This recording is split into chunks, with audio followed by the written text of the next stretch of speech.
semuanya, perkenalkan nama saya Yulita Revijani dengan NIM 31 2024 040 dari Universitas Kristen Krida Wacana, Fakultas Ekonomi dan Bisnis, Program Studi Manajemen.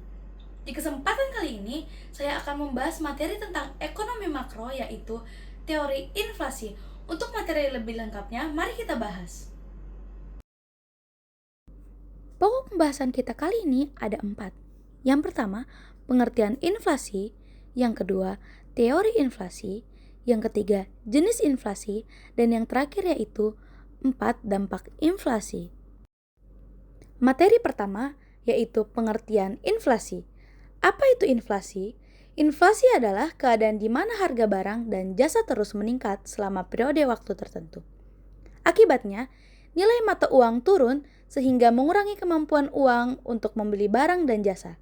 Inflasi mengurangi daya beli masyarakat dengan menjadikannya lebih mahal untuk membeli produk atau jasa yang sama.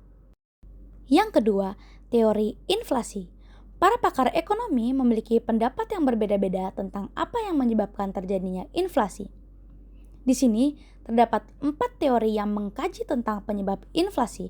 Yang pertama, teori kuantitas. Yang kedua, teori Keynesian.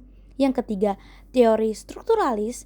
Yang keempat, teori modern monetary theory atau yang bisa disebut MMT.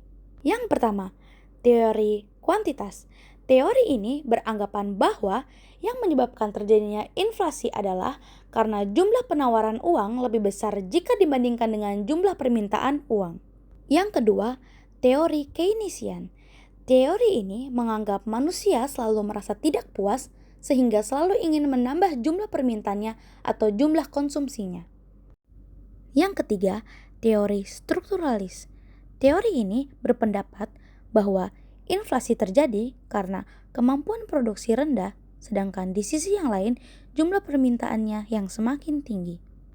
Yang keempat, teori MMT atau Modern Monetary Theory.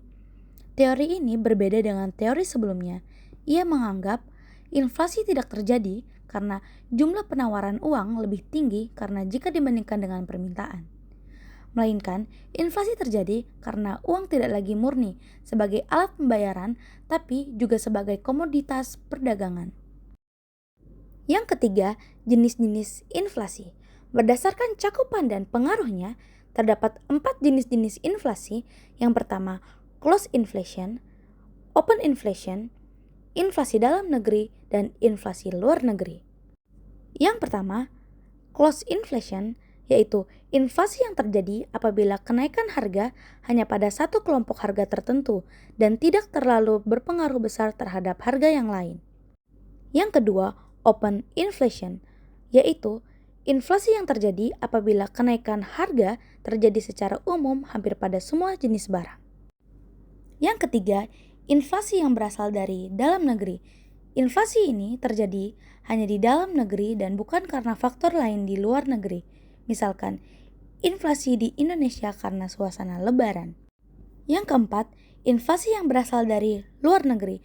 Inflasi ini terjadi karena kenaikan harga-harga barang impor yang ada di luar negeri sehingga ikut mempengaruhi kenaikan harga yang ada di dalam negeri.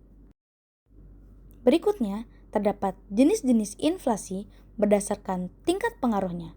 Yang pertama, inflasi ringan, yakni kurang dari 10% per tahun, artinya pengaruhnya tidak terlalu besar kenaikan harga yang ditimbulkan. Yang kedua, inflasi sedang, besarnya antara 10 sampai dengan 30% per tahun. Yang ketiga, inflasi berat, antara 30% sampai dengan 10%. Yang keempat, hiperinflasi, yakni nilai inflasi yang terjadi apabila harga mengalami kenaikan lebih dari 100%. Yang keempat, dampak inflasi. 1. Nilai hutang menjadi turun. Bagi orang yang memiliki hutang atau hutang di bank, inflasi menyebabkan nilai hutang mereka menjadi turun. Nilai hutang yang mereka pinjam beberapa tahun lalu dengan yang harus dibayar hari ini, pasti harganya akan berbeda dengan tahun-tahun sebelumnya. Yang kedua, keuntungan bagi produsen meningkat. Adanya inflasi menyebabkan produsen mendapatkan keuntungan, karena pada saat sebelum terjadi inflasi, Mereka menggunakan biaya produksi yang lebih rendah. Pada saat inflasi, harga jualnya naik sehingga mereka mendapatkan margin yang juga ikut naik. Yang ketiga, pertumbuhan ekonomi. Pertumbuhan ekonomi ini memiliki manfaat bagi negara-negara yang sedang tumbuh berkembang. Biasanya akan membuat orang mengalami kenaikan pendapatan sehingga terjadilah inflasi ringan. Jadi, inflasi ringan memiliki manfaat untuk mendorong terjadinya pertumbuhan ekonomi. Kesimpulan dari materi ini, inflasi adalah fenomena ekonomi yang meningkatkan harga produk dan jasa secara umum sehingga menurunkan daya beli masyarakat. Karena uang kehilangan nilainya akibat inflasi, masyarakat harus membelanjakan lebih banyak untuk memenuhi kebutuhannya, yang pada akhirnya menurunkan kapasitas konsumsinya. Terima kasih kepada teman-teman yang sudah menonton video ini dari awal hingga akhirnya. Semoga materi yang saya sampaikan dapat bermanfaat bagi teman-teman semua. Terima kasih.